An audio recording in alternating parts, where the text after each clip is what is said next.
नमस्कार मु अनुसया महाराणा वेलकम करुच्ची मोर YouTube channel Anusaya अनु US कार्यक्रम अंतरर कथा को। आज आमर कार्यक्रम एमती जड़े अतिथि हो आसी जी कि बहुमुखी प्रतिभार अधिकारी तांको परिचय दबा तो मो पक्षे संभव नुह तथापि टिके कहीदे से हेले जड़े सुसाहित्यिका एवं राजनीति में सक्रिय मानव सेवा को से व्रत भाव ग्रहण करिसेंती से जड़े सफल समाजसेवी आसतु आम साक्षात करवा से होती सुश्री गीतांजलि वर्मा। नमस्कार मैम। आम आज धन्य होगलु आपण को आम शोरे पाई आपण परिचय आपण प्रदान करते। मु सुश्री गीतांजलि वर्मा जीवन में साहित्य मुख्यतः मु समाज सेवा को मो जीवन व्रत भाव ग्रहण कर जार माध्यम साहित्य जार माध्यम राजनीति एवं जार माध्यम विभिन्न जो संगठन द्वारा आम जो मानक किसी काम करछे मोर गोटे प्रगति महिला संसद अच्छी गोटे संकल्प संगठन अच्छी या माध्यम मु निजको मोर परिचय समाज सम्मुखें दिए मुझे समाजसेवी। आगे निश्चित आम तो आपण विषय बहुत कथा शुणु आपण आमर पूर्वतन मुख्यमंत्री जी कहती युग पुरुष विजु बाबू अमलर आपण झील बोली भी परिचित हमें आमर आज गर्व और गौरव जे आप आम शो रे आज जोगदे मैडम आपंकर पिलादिन विषय टी दर्शक मान कहते।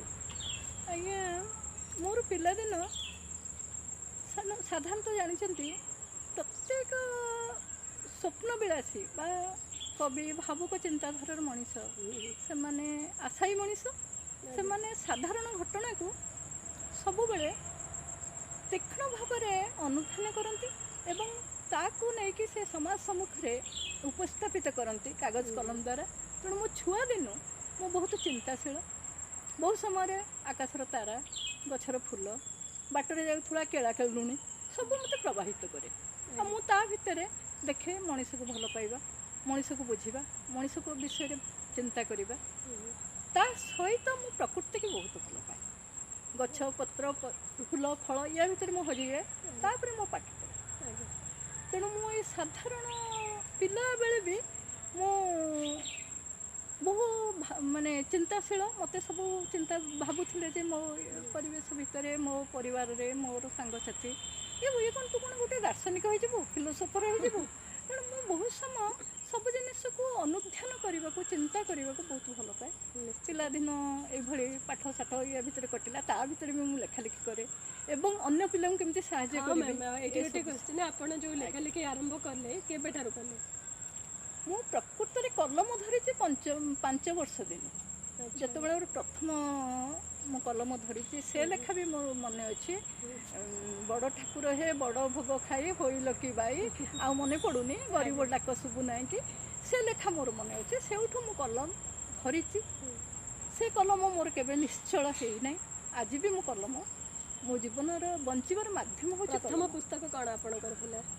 मोर प्रथम पुस्तक मु बहुत लिखी ता भीतर प्रकाश करवा प्रथम पुस्तक सत कह मो राजनीति जीवन में आसला भितर राजनीति भारी घटना बहुल जिनिस बहु अनुभूति तिक्त अच्छी मधुर भी अच्छी तार भितर मोर बयस दृष्टि सब दृष्टि मोर जने गुरु थे राजनीतिक मत बहु दिग्दर्शन देते राजनीति कौन बुझे किंतु मु देखे से सब द्रोण गुरु हो जाए से गोटे क्षुब्ध हो विषय प्रचार करे मुझे सब भल पाए मुझे कलम मध्यम मु मो आग्रेसिव चिंता को व्यक्त करी मोर से प्रथम बही नेता बा अभिनेता। अच्छा आपण जोटा कि देखिदेवे हमर दर्शक मन एटा नेता बा अभिनेता आगे कारण आपनकर प्रथम बही नेता बा अभिनेता कौन शीर्षकटा एमती कहीं देते आपण? मो यार शीर्षक ये दूसरी आम जो मान को नेतृस्थानीय भाविलु जो माने आमर दिग्दर्शन जो माने समाज रे साधारणतः माटी पिंडुला भाई आसुवा जो व्यक्ति मैंने राजनीतिक आसती से प्रथम माटी पिंडुला निश्चित सुंदर भाव में गढ़ी आम समाज सम्मुखें छाड़ा से समाज में किसी कर्म करें किंतु दुखर विषय एभली नेतृत्व आम देखु जो माने आमर एंडुआ देखुंट एंडुआ रूप बदलाए तेणु मो जीवन देखी बहु नेता बहु आदर्शवादी लोक जो पाखक संश्लिष्ट है देखिए से रूप बदल दिखते सपोज साहित्य साहित्यटा को आम साहित्य वे नवा କିନ୍ତୁ ସାହିତ୍ୟଟା ଭିତରେ ଯଦି ରାଜନୀତି ପୁରେଇଦେବା ତାହେଲେ ରାଜନୀତି ସାହିତ୍ୟ ମରିଯିବ। ନିଶ୍ଚିତ। ଏଇଭଳି ଦେଖିଲା ପରେ ମୋ ମନରେ ଗୋଟେ ହେଲା ନେତା ବା ଏମାନେ ଅଭିନେତା। ଆଜ୍ଞା, ବହୁତ ଭଲ। ବାସ୍ ସେତିକିବେଳେ ମୁଁ ଏ ବହିଟି ପରିପ୍ରକାଶ କରିଥିଲି। ଆପଣ ରାଜନୀତିରେ ବହୁ ସକ୍ରିୟ, ମାନେ ପୂର୍ବରୁ ଆପଣ ଏତେ ସକ୍ରିୟ ଥିଲେ ଯାହାକି ଆପଣ ସାରା ଓଡ଼ିଶାରେ ଜାଣିଛନ୍ତି ଆପଣ ହେଲେ ବିଜୁ ବାବୁଙ୍କ ଝିଅ ସୁଶ୍ରୀ ଗୀତାଞ୍ଜଳି ବର୍ମା। ଆମେ ନାଁ ତ ଛୋଟବେଳୁ ଶୁଣି ଆସିଛୁ, ଆଉ ଆଜି ଆପଣଙ୍କ ସାମ୍ନାରେ ବସିଛି, ମୋତେ ବିଶ୍ୱାସ ବି ହେଉନାହିଁ ଏତେ ବଡ଼ ବ୍ୟକ୍ତିତ୍ୱର ଅଧିକାରୀ ଆପଣ। ଆଉ ସେ ମୋର ସୌଭାଗ୍ୟ, ମୁଁ ଆପଣଙ୍କ ସାମ୍ନାରେ ବସିଛି। ତ ଟିକେ କୁହନ୍ତୁ ଆପଣଙ୍କର ଯେଉଁ ରାଜନୀତି ଜୀବନ ଆଜି ପର୍ଯ୍ୟନ୍ତ ଚାଲିଛି, ସେ ଭିତରେ ଏମିତି କିଛି ମୁହୂର୍ତ୍ତ ଅଛି ଯାହାକି ଆପଣ କେବେ ଭୁଲି ପାରିବେନି ଜୀବନରେ? ଆଜ୍ଞା, ମୁଁ ଗୋଟେ କହିବି ଆପଣଙ୍କୁ, ଆଗରୁ ଏଇ ଯେଉଁ ପଞ୍ଚାୟତ ତ୍ରିସ୍ତରୀୟ ପଞ୍ଚାୟତ ବ୍ୟବସ୍ଥା ଆମର, ଆଜ୍ଞା ଏ ପଞ୍ଚାୟତ ବ୍ୟବସ୍ଥାରେ ପ୍ରଥମେ 73ତମ ସମ୍ବିଧାନ ସଂଶୋଧନ ହେଇକି ସରପଞ୍ଚଙ୍କ ପରେ ଆଉ ଜଣେ ଆସିଲେ ସମିତି ସଭ୍ୟ ଯେଉଁଠି ମହିଳା ରିଜର୍ଭେସନ୍ ହେଲା ସେମାନେ ସବୁ ସମିତି ସଭ୍ୟ ଭାବରେ ଆସିଲେ। ସେତିକି ବେଳେ କ'ଣ ହେଲା ନା ଅନାସ୍ଥା ପ୍ରସ୍ତାବ ଗୋଟେ ଜାଣିଥିବେ, ନୋ କନଫିଡେନ୍ସ, ଯେଉଁଟା ଆମେ ଓଡ଼ିଆ ତ ମୁଁ କହୁଛି ଅନାସ୍ଥା ଚାଲି ଆସୁଥିଲା।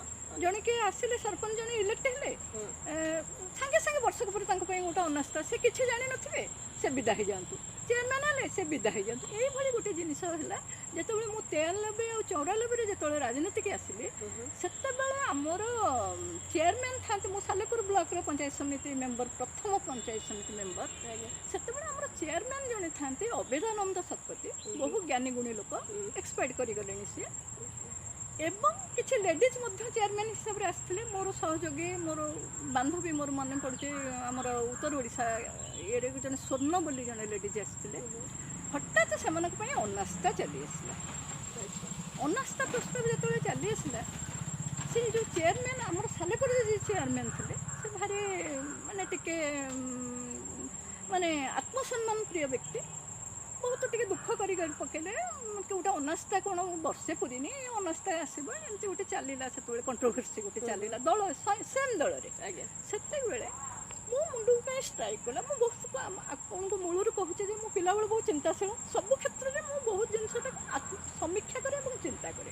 ମୁଁ ସେତେବେଳେ ମୋତେ ସେତେବେଳେ ବିଜୁବାବୁଙ୍କ ସହିତ ମୋର ଗୋଟେ ମିଟିଂରେ ଦେଖା ହେଇଛି। ବିଜୁବାବୁ ମୋତେ ସେତେବେଳେ, ମୁଁ ଯେତେବେଳେ ପ୍ରଥମେ ବିଜୁବାବୁଙ୍କୁ ଦେଖା କରିବାକୁ ଯାଇଥିଲି, ସିଏ ସେତେବେଳେ ମୋତେ ସିଏ କହିଥିଲେ, ମୁଁ ଗୋଟେ ଜଗନ୍ନାଥ ମୂର୍ତ୍ତି, ମନେ ପଡ଼ୁଛି ଜଗନ୍ନାଥ ମୂର୍ତ୍ତି, ଗୋଟେ କୋଣାର୍କ ଚକ୍ର, ଆଉ ସେ ଭଲ ପାଆନ୍ତି ଚମ୍ପା ଫୁଲ, ଆଜି ସେ ଗତାୟୁ ଚମ୍ପା ଫୁଲ, ମୁଁ ସେଇ ତୋଡ଼ା କରିକି ନେଇକି ଯାଇଥିଲି।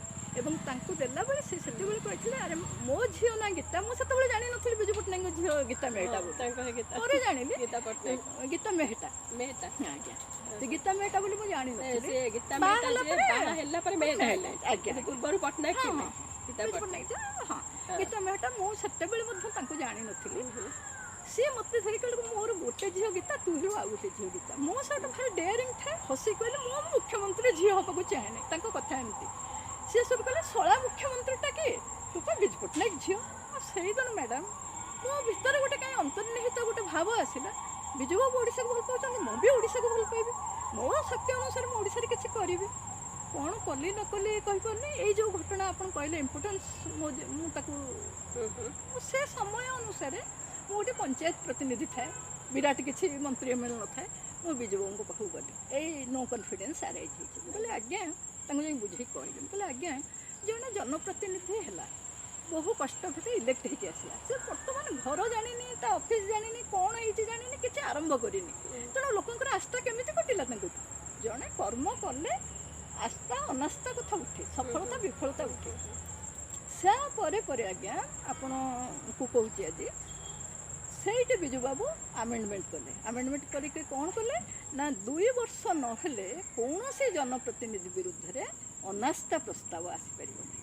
এইটা ମୋ ଜୀବନର ଗୋଟେ ବହୁତ ବଡ଼ ବିରାଟ ଆଚିଭମେଣ୍ଟ।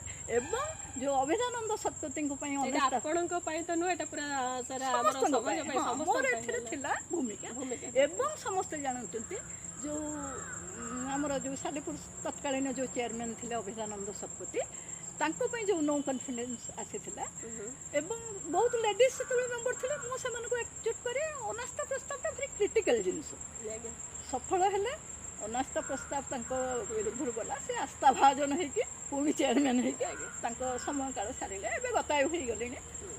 ଏବଂ ତା ପରଠାରୁ ଗୋଟେ ଭଲ ଜିନିଷ ହେଇଛି ଯେ ଯେକୌଣସି ପ୍ରତିନିଧି ହଠାତ୍ ତମେ କାହାକୁ ଅନାସ୍ଥା ପ୍ରସ୍ତାବରେ ବଟେଇ ପାରିବ। ଏଇଟା ମୋର ଗୋଟେ ବହୁତ ବଡ଼ ଆଚିଭମେଣ୍ଟ ଆପଣଙ୍କ ପାଇଁ। ଆଉ ଗୋଟିଏ ମ୍ୟାମ୍, ଆମେ ଆପଣଙ୍କ ବିଷୟରେ ଗୋଟେ ବ୍ୟକ୍ତିଗତ କଥା ଶୁଣିଲୁ। ଆଉ ବ୍ୟକ୍ତିଗତ ପ୍ରଶ୍ନ ଗୋଟେ, ଆପଣ ଅବିବାହିତ, ଆଜ୍ଞା କ'ଣ ପାଇଁ? ଆଜ୍ଞା ଏଇଟାର କାରଣଟା ମୁଁ ଏତିକି କହିବି ଆପଣଙ୍କୁ। ସମସ୍ତେ ଜୀବନଟାକୁ ମୁଁ ମୂଳରୁ କହିଛି, ମୋ ଜୀବନଟାକୁ ଗୋଟେ ସାଧାରଣ ଜୀବନ ଭାବରେ ଡିଲ୍ କରିବାକୁ ପିଲାବେଳୁ ଚାହିଁନି, ସବୁବେଳେ ଅସାଧାରଣର ସ୍ୱପ୍ନ ଦେଖିଛି। ନିଶ୍ଚିତ, ମନୁଷ୍ୟ ମାତ୍ରେ ସ୍ୱପ୍ନ ବାହା ହେବା ସାଧାରଣତଃ ଆମେ କହୁ ବିନା ଆଶ୍ରେ ନବର୍ତ୍ତନ୍ତି କବିତା ବନିତା ଲତା। ମୋ ବାବା ଜଣେ ଜ୍ଞାନୀ ଲୋକ ଥିଲେ, ମୁଁ ସବୁବେଳେ ଘରେ ଏଇସବୁ କଥା ଶୁଣେ। ମୁଁ ସେତେବେଳେ ଗୋଟେ ଷ୍ଟ୍ରଙ୍ଗ ଡିଟରମିନେସନ୍ ନେଲି, ମୁଁ ବିନା ଆଶ୍ରରେ ବଞ୍ଚିବି। ତେଣୁ କରିକି ମୋ ଚିନ୍ତା ରହିଲା ମୁଁ ସମାଜ ପାଇଁ କିଛି କରିବି। ମୁଁ ବିବାହ କରିଥାନ୍ତି, ମୋର କିଛି ସନ୍ତାନ ହେଇଥାନ୍ତେ, ମୁଁ ସନ୍ତାନଙ୍କ ପାଇଁ କିଛି କରିଥାନ୍ତି, ଜଣେ ଦୁଇ ଜଣ ପାଇଁ। ତେଣୁ ମୁଁ ସେଇଦିନ ମୋର ଚିନ୍ତା କଲି, ମୁଁ ଏଇ ବିରାଟ ପୃଥିବୀକି ମୋର ସଂସାର, ଆଶ୍ରରେ ବିରାଟ ପୃଥିବୀ ମୋର ସଂସାର, ଏ ପୃଥିବୀରେ ଥିବା ସମସ୍ତ ପୁଅ ଝିଅ ମୋର ପୁଅ ଝିଅ। ତେଣୁ ସେଇଦିନ ବିଶ୍ୱ ପରିବାର, ବିଶ୍ୱ ପରିବାର ଯୋଉଟା ଜଗନ୍ନାଥ ଆମ ସନାତନ ଧର୍ମର ଯୋଉ ଇଏ ବିଶ୍ୱ ପରିବାର, ସେଇ ବିଶ୍ୱ ପରିବାର ଚିନ୍ତା ମୋ ଭିତରକୁ ପଶି ଆସିଲା। ତେଣୁ ମୁଁ ଏଇ ଛୋଟିଆ ସଂସାର ଭିତରେ ହଜିବାକୁ ଆଜ୍ଞା ଚାହିଁଲିନି। ବହୁତ ବଡ଼ ମାନେ କଥା ଆପଣ ଯେଉଁଟା ମାନେ ଅତି ଅଳ୍ପରେ କହିଦେଲେ, ବିଶ୍ୱ ଏକ ପରିବାର, ବସୁଧୈବ କୁଟୁମ୍ବକମ୍। ନିଶ୍ଚିତ ଆପଣ ସେଇଟାକୁ ବ୍ରତ ଭାବେ ଗ୍ରହଣ କରି ନେଇଛନ୍ତି। ଆଉ ଆପଣ ଏତେ ମାନେ ଆପଣ ଜଣେ ସମାଜସେବୀ, ମାନେ ଛୋଟ ମୋଟ ବି ନୁହଁ। ଆପଣ ଯେମିତି କହୁଛନ୍ତି ଆପଣ ଅସାଧାରଣ ସମାଜସେବୀ। ମାନେ ଆପଣ କେଉଁ ପ୍ରକାର, କେଉଁ ଟାଇପ୍ର ସମାଜ ସେବା କରିବାକୁ ଭଲ ପାଆନ୍ତି? କ'ଣ କ'ଣ କରନ୍ତି ସମାଜ ପାଇଁ? ମୁଁ ସମାଜ ପାଇଁ ସବୁବେଳେ ଦେଖନ୍ତୁ, ବର୍ତ୍ତମାନ ସମାଜ ସେବା କହିଲେ ଅଧିକାଂଶ ଭାବନ୍ତି ଆମେ ଗୋଟେ NGO କରିଦେବା, ସରକାରର କିଛି ଅନୁଦାନ ଆଇଲା ତାକୁ ଲୋକଙ୍କ ପାଖରେ ପହଞ୍ଚେଇବା। ଆଜ୍ଞା, ଏଇଟାକୁ ସାଧାରଣ ଦୃଷ୍ଟିରେ ସମାଜ ସେବା କରେ। ଗୋଟେ ଜିନିଷ ଆପଣ ଦେଖନ୍ତୁ, ଜଣକୁ ଆପଣଙ୍କ ପାଖକୁ ଜଣେ ଆସିଲା, ଖାଇନାହିଁ, ଆପଣ ତାକୁ ଚାଉଳ ମୁଠାଇ ଦେଇଦେଲେ, ସେ ସେଇଦିନ ନେଲା ଖାଇଦେଲା, ତାପରେ ତାର ସେଇଟା ସରିଯିବ। କିନ୍ତୁ ଆପଣ ଯଦି ତାକୁ ଧାନଟିଏ ଦେଇଥିବେ, ସେ ଧାନଟାକୁ ନେଇକି ଯେତେବେଳେ ଫଳେଇଥିବ, ତାର ଦୁଇଟା କ୍ଷେତ ତିଆରି କରିଥିବ, ସିଏ ନିଜେ ପ୍ରତିପୋଷଣ ହେଇକି ଅନ୍ୟକୁ। ଆପଣଙ୍କ କହିବା ଉଦ୍ଦେଶ୍ୟ ହେଲା ଗୋଟେ ସ୍ଥାୟୀ ସମାଧାନ ଆମେ ଦେବା ଦରକାର। ବାସ୍, ମୁଁ ଆୱାରନେସ୍ଟାକୁ ବଡ଼ ମନେ କରେ। ଆମେ ବର୍ତ୍ତମାନ ସମାଜରେ ସାଧାରଣ ସୋସିଆଲ ଆୱାରନେସ୍ ନୁହେଁ, ରାଜନୈତିକ ଆୱାରନେସ୍ ତ ବଡ଼ କଥା, ଅଲଗା ଜିନିଷ। ତେଣୁ ଆମେ ସୋସିଆଲ ଆୱାରନେସ୍ଟାକୁ ବଡ଼ ଜିନିଷ, ଯାହାର ମାଧ୍ୟମ ଆମକୁ କଲମ ଧରିବାକୁ ପଡ଼ିବ, ଆମକୁ ଆଲୋଚନା ଚକ୍ର କରିବାକୁ ପଡ଼ିବ। କରେଣ୍ଟ ପ୍ରୋବ୍ଲେମ୍ କ'ଣ ହେଇଛି ସମାଜରେ? ଆଜି ଗୋଟେ କରୋନା ଆସିଛି, କରେଣ୍ଟ ପ୍ରୋବ୍ଲେମ୍, ଏ ପ୍ରୋବ୍ଲେମ୍ଟା ସଲ୍ଭ କେମିତି ହେବ, ୟାର କ'ଣ, ଏଇ ଜିନିଷ ଆମେ ଯଦି ସମାଜରେ ଉପସ୍ଥାପିତ କରିବା, ତାହେଲେ ବହୁ ଲୋକ ଅଜ୍ଞ ଅଛନ୍ତି। ସାଧାରଣତଃ ଦେଖନ୍ତୁ, ଗୋଟେ କ'ଣ ଅଫିସିଆଲ ଜିନିଷ ଆମେ ଜାଣିନୁ କେଉଁ ଅଫିସରେ କ'ଣ ହେଉଛି। ତେଣୁ ଆମେ ଯଦି ଲୋକଙ୍କ ପାଖରେ ସେଇ ଜିନିଷକୁ ପହଞ୍ଚାଇ ପାରିବା, ବା ଆମର ଯେଉଁ ସରକାରର ଯାହା ବି କହୁଛନ୍ତି, ଆପଣ ପଞ୍ଚାୟତ ହେଲା, ପଞ୍ଚାୟତରେ କ'ଣ ଅନୁଦାନ ଆସୁଛି, ପଞ୍ଚାୟତ ସମିତି କ'ଣ କରୁଛି, ଡିଷ୍ଟ୍ରିକ୍ଟ କମିଟି କ'ଣ କରୁଛି, ବିଧାନସଭା କ'ଣ କରୁଛି, ଏଗୁଡ଼ା ସାଧାରଣ ଲୋକ ଜାଣନ୍ତି। ଆମେ ସିନା ଜଣଙ୍କ ପାଖରେ ସେଗୁଡ଼ା ପହଞ୍ଚାଇଲେ, ତାପରେ ସିନା ଆମେ ଖୋଜିବା ଯେ ଏଠି କ'ଣ ହେଉଛି, ଆମେ ସେ ଅନୁଦାନଟାକୁ ଗ୍ରହଣ କରିବା। ତେଣୁ ମୋର ଆୱାରନେସ୍ ଯେଉଁ କହିଲେ, ମୁଁ ଯେତିକି ଚିନ୍ତା କରେ ପ୍ରତ୍ୟେକ କ୍ଷେତ୍ରରେ, ଗୋଟେ ପିଲାଟା ବି ଆୱାର ନୁହେଁ, ତାକୁ ଆୱାର କରିବା। ଆପଣଙ୍କ କହିବା ଉଦ୍ଦେଶ୍ୟ ଯେ, ମୁଁ ଯେତିକି ଭାବୁଛି, ଯେଉଁ ରୋଗୀ ସେଇ ଔଷଧ ଦରକାର, ଯେମିତି ଯାହାର ଯାହା ରିକ୍ୱାରମେଣ୍ଟ ଅଛି ଆପଣ ତାକୁ ଫୁଲଫିଲ୍ କରୁଛନ୍ତି, ସେଇଟା ପ୍ରକୃତ ସମାଜ ସେବା। ଆଉ ଗୋଟେ ଲୋକର କିଛି ଆବଶ୍ୟକତା ନାହିଁ, ତା ପାଖରେ ସେ ଜିନିଷ ଅଛି, ଆମେ ନେଇକି ଓଲଟା ଦେଉଛେ, ସେଥିରେ କିଛି ସମାଜ ସେବା ହେବ ନାହିଁ। ଯାହାର ଯାହା ରିକ୍ୱାରମେଣ୍ଟ, ଯେମିତି ଯେଉଁ ରୋଗକୁ ଯେଉଁ ଔଷଧ। ଠିକ୍ ଅଛି ତ? ଆଜ୍ଞା, ମାନେ ଆପଣ ପରିଣତ ବୟସରେ ଉପନୀତ। ଆଜ୍ଞା, ଆଉ କିଛି ଅଧୁରା ସ୍ୱପ୍ନ ରହିଯାଇଛି? ଜୀବନ ଓ ସ୍ୱପ୍ନ ଇଏ ଅଙ୍ଗାଅଙ୍ଗୀ ଜଡ଼ିତ। ନିଶ୍ଚିତ, ଜୀବନ ଶେଷ ପର୍ଯ୍ୟନ୍ତ ମଣିଷ ସ୍ୱପ୍ନ ଦେଖେ। ସ୍ୱପ୍ନ ନ ଦେଖିଲେ ଜୀବନରେ ସଫଳତା ଆସେନି। ଆଗେ ଆମେ ଗୋଟେ ଜିନିଷଟାକୁ ଚିନ୍ତା କରିବା, ସ୍ୱପ୍ନ ଦେଖିବା, ତାପରେ ତାକୁ କ୍ୟାରି ଆଉଟ୍ କରିବା, କାର୍ଯ୍ୟକାରୀ କରିବା। ବହୁ ମା ଅଧୁରା ରହିଗଲା, ଜୀବନ ସରିଯିବ, କିଛି ମୋତେ ଲାଗୁଛି କିଛି ହେଇପାରିଲାନି। ଜୀବନଟା ବହୁତ ଛୋଟ, ସମାଜର କିଛି ପରିବର୍ତ୍ତନ ଆମେ ଦେଖୁନୁ। ମୁଁ ଯେଉଁ ପ୍ରଥମରୁ ଚିନ୍ତା କରିଥିଲି ନାରୀମାନେ ଏହା ହେବେ, ନାରୀ ମାନେ ଗୋଟେ ସୁସ୍ଥ ସମାଜ ଗଠନର ଗୋଟେ ହେବ, କିନ୍ତୁ ବର୍ତ୍ତମାନ ଦେଖନ୍ତୁ ସମାଜ ଏଭଳି କଳୁଷିତ ଆଡ଼କୁ ଦିନକୁ ଦିନକୁ ଚାଲିଛି। ଆମ ଭଳିଆ ଚିନ୍ତାଶୀଳ ବ୍ୟକ୍ତି ବା ଯିଏ ସମାଜ ପାଇଁ ଭାବନ୍ତି, ଆମେ ବହୁତ କଷ୍ଟରେ ଆଜ୍ଞା। ତେଣୁ ସ୍ୱପ୍ନ ସଫଳ ହେବ, ଆଜି ନ ହେଇଛି ମୁଁ କରିପାରିନି, ଆପଣ କରିବେ। ଆପଣ ନ କରିପାରିଲେ ଆପଣ ଯେଉଁ ମନକୁ ଆଣିବେ, ନିଶ୍ଚିନ୍ତ ଦିନେ ନା ଦିନେ ଆମର ଯଦି ସ୍ୱପ୍ନଟା ସବୁବେଳେ ଉନ୍ନତ ମାନର ହୁଏ, ସ୍ୱପ୍ନ ଯଦି ଆମର ସ୍ୱର୍ଗୀୟ ହୁଏ, ଈଶ୍ୱରଙ୍କର ଶକ୍ତି। ନିଶ୍ଚୟ ସଫଳ କରିବ। ମନୁଷ୍ୟ ମୁଁ ବି କିଛି ଏମିତି ବି- ସଫଳ ପାଇଛି, ହଁ, ସଫଳତା ପାଇନି ବୋଲି ନୁହେଁ। ମୁଁ ଗୋଟେ ଗାଁରେ ଝିଅ, ମୁଁ ପାଠ ପଢ଼ି କାହା ଘର ଭିତରେ ରୋଷେଇବାସ ଭିତରେ ଏଇ ଯେଉଁ ନିର୍ଯାତନା ଘଟୁଛି, କାହା ଭିତରେ କେଉଁଠି ପୋଡ଼ି ଜଳି ହେଇକି ଜୀବନ ପଳେଇଲାଣି, କିଏ କେଉଁଠି ଦେଖୁଛନ୍ତି ସମାଜରେ କେଉଁଠି ଝିଅମାନେ କେବଳ ଆତ୍ମହତ୍ୟା ଆଜି କଲେଣି। କିନ୍ତୁ ଆଜି ବି ସେ ଚିନ୍ତାଧାରା ଅଛି ଗୋଟେ ଝିଅ ମାନେ ସେ ବାହା ହେଇ ଶାଶୁ ଘରକୁ ଯିବ ବାସ୍, ବାସ୍, ଆଉ ରୋଷେଇ କରି ଖାଇବାକୁ ଦବ ବାସ୍ ସେତିକି ତାର ତାର କାମ। ନିଜସ୍ୱ କିଛି ନାହିଁ। ନିଜସ୍ୱ କିଛି ନାହିଁ। ମୌଳିକତା ତା ଭିତରେ ହଜି ଯାଇଛି। କିନ୍ତୁ ଯଦି ଝିଅ ମାନେ ବିଶେଷ କରି ମା ମାନେ ଯଦି କନସିୟସ୍ ହେବେ ଯେ ନାଇଁ ମୋ ଝିଅ ଗୋଟେ ରୋଷେଇ ତ ଆମେ ସେଇଟା ତ ଗୋଟେ ନାରୀର ଧର୍ମ, ଗୋଟେ ସେଟା ସେ କରିବ, ବଟ୍ କିଛି ଅଦର ଆକ୍ଟିଭିଟିଜ୍ ଅଛି ଯୋଉଟା କି ପରିବାର ଲୋକ ମଧ୍ୟ ସ୍କୋପ୍ ଦେବା ଦରକାର। ଗୋଟେ ଝିଅ ଆଜି କୋଉଠି ଯାଇ ପହଞ୍ଚିଛି, ମାନେ ଭୂମିଠୁ ଭୂମା ଯାଏ ଆଜି ନାରୀ ବିସ୍ତୃତ। ନିଶ୍ଚିତ। ଏମିତି ନାହିଁ କୋଉଠି ନାରୀର ପ୍ରାଧାନ୍ୟତା ନାହିଁ, ସେ ଆଦ୍ୟାଶକ୍ତି ବା। ଆଦ୍ୟାଶକ୍ତି ସିଏ। ତେଣୁକରି ନିଶ୍ଚିତ ଭାବେ ସୁଯୋଗ ଦେବା ଦରକାର ଝିଅମାନଙ୍କୁ। କୌଣସି ଗୁଣରେ ପୁଅମାନଙ୍କ ଠାରୁ ସେ କମ୍ ନୁହନ୍ତି। ନିଶ୍ଚିନ୍ତ ନିଶ୍ଚିନ୍ତ। ନିଶ୍ଚିତ ଆପଣ ଗୋଟେ ବହୁତ ଭଲ କଥା କହିଲେ, ଯୋଉଟା କି ମାନେ କେବଳ ରୋଷେଇ କରିବା ତାର ଧର୍ମ ନୁହଁ। ରୋଷେଇ ତ ସେ କରିବ, କିନ୍ତୁ ରୋଷେଇ ଗୋଟେ ଆମର ରନ୍ଧନ ଗୋଟେ କଳା। ଆମେ ଖାଦ୍ୟ ଖାଇବୁ ତା ମାନେ ନୁହଁ କେବଳ ଜନ୍ମଟା ଆମର ରୋଷେଇ ନାରୀ ତ ପାଇଁକା ଝିଅ। ଖୋଇବାକୁ ଭଲ ପାଏ, ଭଲ ପାଏ। ସନ୍ତାନକୁ ହଉ ବାହାରେ ସେ ତ ପିଲାଟି ହଉ, ଲକ୍ଷ୍ମୀ, ସେ ସେ ତ ଲକ୍ଷ୍ମୀ କରିବ। କିନ୍ତୁ ତାର ଜୀବନର ଲକ୍ଷ୍ୟ ନୁହଁ ମୁଁ ଖାଲି ସେଇ ରୋଷେଇ ସେ ଭିତରେ ହିଁ ସେ ହିଁ ଦୁର୍ଗା, ସେ ହିଁ କାଳୀ। ନିଶ୍ଚିତ। ସୃଷ୍ଟି ସେଇ କରିବ, ସ୍ଥିତି ସିଏ କରିବ, ପ୍ରଳୟ ସିଏ କରିବ। ସମାଜର ତାକୁ ଛାଡ଼ିକି କିଛି ସଂସ୍କାର, ନାହିଁ। ହଁ ସମାଜର ସଂସ୍କାର ଆଣିବା ମଧ୍ୟ ତାର ହିଁ କର୍ତ୍ତବ୍ୟ। ଆଜ୍ଞା ଆଜ୍ଞା ନାଇଁ। ଆଚ୍ଛା ମ୍ୟାଡ଼ାମ୍, ଆପଣ ଆମର ଯେଉଁ ନୂଆ ନୂଆ ରାଜନୀତିରେ ପିଲାମାନେ ପାଦ ଦେଉଛନ୍ତି, ଆଉ ସାହିତ୍ୟରେ ମଧ୍ୟ ନୂଆ ନୂଆ ଯୁବପିଢ଼ି ବର୍ତ୍ତମାନ ବହୁତ ଆଗ୍ରହୀ ହେଉଛନ୍ତି ଲେଖାଲେଖି ପାଇଁ, ଆପଣ କ'ଣ ସଜେସନ୍ ଦେବେ ମୁଁ ତାଙ୍କୁ? ପ୍ରଥମେ ଆଗେ ରାଜନୀତି କଥା ଆପଣଙ୍କୁ କହୁଛି। ହୁଁ, ହୁଁ, ଯେଉଁମାନେ ଗାନ୍ଧୀ ଗୋପବନ୍ଧୁ, ଯେଉଁମାନେ ଆମର ପୂଜା ସେମାନେ ରାଜନୀତିଟାକୁ ଗ୍ରହଣ କରିଥିଲେ ଏଇ ଭାବରେ ଆମେ ଲୋକଙ୍କ ପାଇଁ କିଛି କରିବା। ଏଇଟା ଗୋଟେ ତ୍ୟାଗର ଆବାହକ। ରାଜନୀତି ଗୋଟେ ତ୍ୟାଗର ଭୋଗର ନୁହେଁ। ତେଣୁ ଯେଉଁମାନେ ବର୍ତ୍ତମାନ ରାଜନୀତିକି ଆସୁଛନ୍ତି, ଆପଣ ଦେଖିବେ ରାଜନୀତି ପଲିଟିକ୍ସ ଗୋଟେ ବିଜନେସ୍ ଅର୍ଗାନାଇଜେସନ୍ ହେଇଗଲା। ଖାଲି କେତେ ଆସିଲା, କେତେ ଗଲା, କେତେ କରପ୍ଟ କଲେ, କେତେ ଖାଇଗଲେ, କେତେ ନେଇଗଲେ, ୟା ବ୍ୟତିରେକ ଆଜ୍ଞା। ସମାଜର କେମିତି ଆମର ଶିକ୍ଷା ହଉ, ସ୍ୱାସ୍ଥ୍ୟ ହଉ, ସବୁ କ୍ଷେତ୍ରରେ କେମିତି ଡେଭଲପମେଣ୍ଟ ହେବ ସେଥିପାଇଁ ଚିନ୍ତା ବି ରାଜନେତାମାନେ କରୁନାହାନ୍ତି। କେବଳ ପରସ୍ପର ଗୋଡ଼ ଟଣାଟଣି ହେଉଛନ୍ତି, କାଦୁଅ ଫୋପାଡ଼ୁଛନ୍ତି। ଯେଉଁମାନଙ୍କୁ ଦେଖିଲା ପରେ ଆମକୁ ଦୁଃଖ ଲାଗୁଛି, ଏଇମାନେ ଆମ ନେତୃତ୍ୱ, ଏଇମାନେ ଆମର ନେତା, ଆମେ ଏଇମାନଙ୍କର ଫଲ। ତେଣୁ ଯେଉଁମାନେ କାଲିକି ଚାହୁଁଛନ୍ତି ରାଜନୀତି ଶ୍ରେଷ୍ଠ ନୀତି, ଚାଣକ୍ୟ କହିଥିଲେ ରାଜନୀତି ଖରାପ ଜିନିଷ ନୁହେଁ ଆଜ୍ଞା। ଯେଉଁଟା ପାଇଁ ରାଜାଙ୍କର ଇଏ ନୀତି, ଆମେ ରାଜନୀତି ଦ୍ୱାରା ଦେଶଟାକୁ ଆମେ ଚଲେଇବା, ଦେଶ ଆମର ମାନେ ସବୁ କ୍ଷେତ୍ରରେ ଡେଭଲପ୍ କରିବ, ଦେଶର ପ୍ରଗତି ହେବ। ତେଣୁକରି ସେଇଭଳି ଚିନ୍ତାଧାରା ବ୍ୟକ୍ତି ରାଜନୀତିକି ଆସିବା ଦରକାର। ଯେଉଁମାନଙ୍କ ଚିନ୍ତା ଦେଶ ପାଇଁ କିଛି ଅଛି, ଯେଉଁମାନଙ୍କ ଚିନ୍ତା ଅନ୍ୟ ପାଇଁ କିଛି ଅଛି। ଅନ୍ତରର ସହିତ ଯେ ମାନବ ସେବା କରିବାକୁ ଚାହୁଁଛି ତାର ରାଜନୀତି ଗୋଟେ ମାଧ୍ୟମ। ହଁ, ରାଜନୀତି ଶ୍ରେଷ୍ଠ ନୀତି, କିନ୍ତୁ ରାଜନୀତି ହେଉଛି ଗୋଟେ ମାଧ୍ୟମ ମାନବ ସେବା। କିନ୍ତୁ ବର୍ତ୍ତମାନ ଯେନ ତେନ ପ୍ରକାରଣ ଆସନ ବିମଣ୍ଡନ କରିବା ରାଜନୀତି, ସେଇଟା ତ ଉଚିତ ନୁହେଁ ଆଉ ନା। ଆସନକୁ ଆସିଲା ପରେ ତାହାର ମର୍ଯ୍ୟାଦା ରଖୁନାହାନ୍ତି। ଆଜ୍ଞା। ଏଇଟା ନ ହଉ, ଏଭଳି ଲୋକ ରାଜନୀତିକୁ ଆସନ୍ତୁ। ଆମର ମାନେ ରାଜନୀତିରେ ମାନବ ସେବାଟା ଆଉ ରହୁନାହିଁ ଲକ୍ଷ୍ୟ ହେଇକି। ଲକ୍ଷ୍ୟ ରହୁଛି ଆମେ ଆସନରେ କେମିତି ବସିବୁ, ଆଉ ଗାଦିରେ ବସିଲା ପରେ ସେ ଭୁଲି ଯାଆନ୍ତି ଯେ ଜନତା ପାଇଁ ନେତା, ବାସ୍ ବାସ୍ ଜନତା ପାଇଁ ନେତା। ବାସ୍। ଆମେ ଖାଲିଟାରେ ଆମେ ନେତା ହେଇଯିବାନି। ଆଉ ଆମର ଲକ୍ଷ୍ୟ ହେଲା କିଛି ମାନବଙ୍କୁ ସାହାଯ୍ୟ କରିବା, ଯାହା ପାଇଁ ଆମେ ଆଜି ଗାଦିରେ ବସିଛେ ତାଙ୍କୁ କିଛି ଆମେ ସାହାଯ୍ୟ କରିବା। ସାହାଯ୍ୟ ତ ନୁହେଁ, କର୍ତ୍ତବ୍ୟ ଆମର ଏଇଟା। କର୍ତ୍ତବ୍ୟ ଆମେ ଆମ କର୍ତ୍ତବ୍ୟଟାକୁ ଭୁଲି ଯାଉଛୁ। କର୍ତ୍ତବ୍ୟ। ଆଉ ଯେମିତି ଆପଣ ଗୋଟେ ପୂର୍ବରୁ କହିଲେ, ଯେଉଁ ରୋଗୀ ସେଇ ଔଷଧ। ଆମର କାହାର କ'ଣ ଦରକାର ଅଛି ସେଟା ଘରେ ଘରେ ପହଞ୍ଚି ଆମେ ଯଦି ବୁଝିକି କରିବା, ତାହେଲେ ରାଜନୀତି ଆଜି କଳୁଷିତ ହେବ ନାହିଁ, ବା କେହି ପଦେ କହିବେନି ସବୁ ନେତା ଖରାପ। ସବୁ ନେତା ତ ଖରାପ ନୁହନ୍ତି, କିଛି ଲୋକଙ୍କ ପାଇଁ ଆମର ରାଜନୀତି ମଧ୍ୟ ବଦନାମ। ଆଜି କିଛି ଯୁବପିଢ଼ିଙ୍କୁ ମଧ୍ୟ ଆପଣ ପଚାରିବେ, ସେ ଚାହୁଁନାହାନ୍ତି ରାଜନୀତିକି ଆସିବା ପାଇଁ, କିଛି ଚାହୁଁଛନ୍ତି ଆସିବା ପାଇଁ, କିଛି ଚାହୁଁନାହାନ୍ତି। ରାଜନୀତି ଭଲ ଜିନିଷ ନୁହଁ। କାହିଁକି ଏ ପଦଟା କହୁଛନ୍ତି? ସେଇଟା କହୁଛନ୍ତି ଏଇଥିପାଇଁ ମା, ରାଜନୀତିକୁ ସେମାନେ ବୁଝିନାହାନ୍ତି।